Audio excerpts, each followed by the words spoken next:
How to add the debit card to Google Pay. Hello everyone, my name is Smile, and in this video I'm going to show you how you can add the debit card to your Google Pay. So to know how you can do it, watch this video till the very end.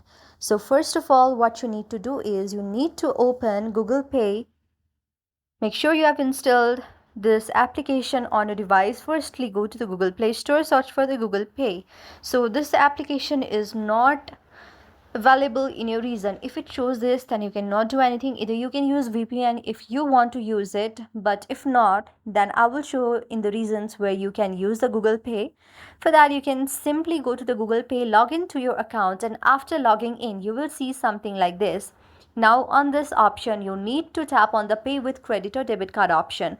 When you tap on the add option, you need to enter all your card details and credentials, and now choose the bank account also.